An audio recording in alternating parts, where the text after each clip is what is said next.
Hi everyone, welcome into this week's My Weekly CBS Fix. As always, I hope you had a wonderful week. This week's video is dedicated as a refuah shalema to Yisrael Amichai ben Sarah. Get well quick. This week, on Matzah Shabbos, Saturday evening, the holiday of Shavuos starts. Shavuos is the holiday in which we re-accept the Torah, And what I want to discuss with you today is how are we accepting the Torah? How are we accepting our own Torah? Now, in a certain sense, we can say we're re-accepting. That's what it was that the Jewish people accepted at Mount Sinai, but I'd like to share with you a different idea how you yourself and I myself, we can all accept our Torah today. The question that's asked is, the parsha of this week, which is Bamidbar, generally coincides with the holiday of Shavuos. And Moshe Feinstein, who was one of the top leaders of this past generation, he explained the reason why these two generally coincide is because the Torah, when Hashem tells Moshe Rabbeinu to count the Jewish people, it uses a very peculiar language. It says, Se'u es rosh kaladas b'nei Yisrael. Instead of using a general expression of counting, it says Se'u, which literally means lift up each head to be counted. So the question is, why this peculiar expression? So Moshe explains that when it came time to being counted, even people today think, who am I? I'm nothing. Especially at this time of year, Shavuos, we're accepting the Torah, we're going to go study a whole night. Many people look at themselves and go, I'm nothing. What I would learn in a whole night, a certain rabbi would learn according to the same quality in 10 minutes. Hashem doesn't need my Torah. I'm insignificant. I'm nothing. Now imagine if we could feel that today, what do you think the people who were standing next to Moses and Aaron felt? Moses was the greatest person. He spoke to Hashem face to face. Why should I count? They may have asked themselves. But Hashem told Moses anyway, lift up each and every single person's head, and specifically use that expression, that each person should hold their head high, and Hashem thinks that they're valuable as well. And Moshe is one, and you're one, and therefore totally you have two. It's not Moses is 1,000 and the other person was 1 and 8,001.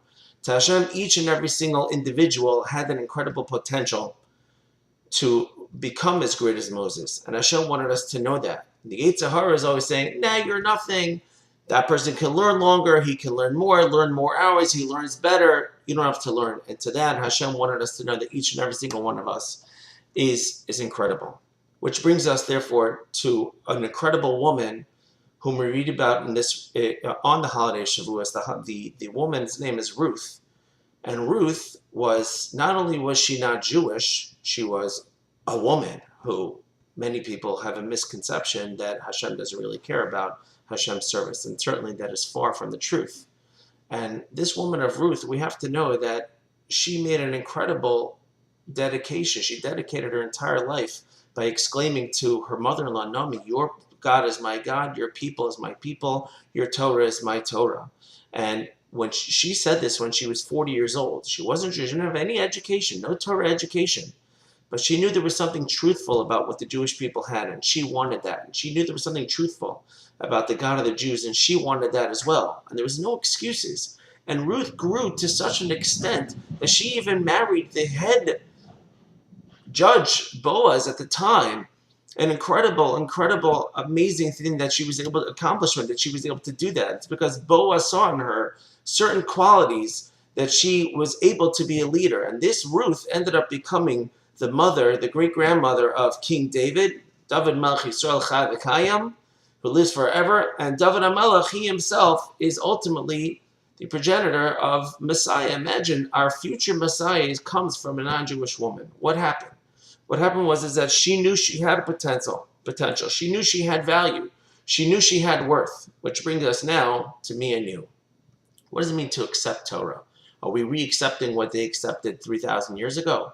We're re-accepting today. We are accepting today. What is your Kabbalah Torah? How are you accepting it today?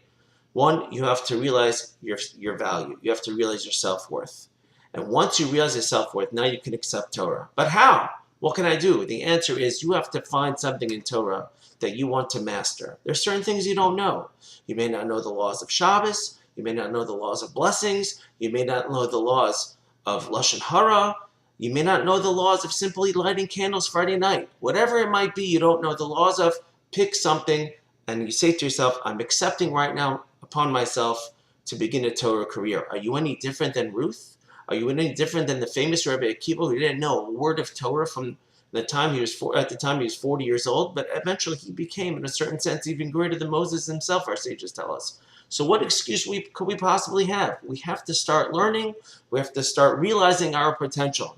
If you realize your potential, you'll realize how great you are. You'll realize that Hashem thinks the world of you. He equates you with Moses. And if you go on with that thought, then you'll realize, I can do this as well. Don't be despondent. Don't let the Yetzer Hara win, but rather think, I know who I am. I know who I am. I'm surrounded by people, and it's because the people surrounded by Moses that's maybe what gave them that ability to be able to learn. So surround yourselves with good people. Learn Torah from other people, but you can definitely start. If Ruth can start, a non-Jewish woman who ended up becoming great, you can definitely start. Hashem certainly believes in you, and you should believe in you. Have a great Shabbos. Have a great holiday. Thank you for listening. May it be a sweet one.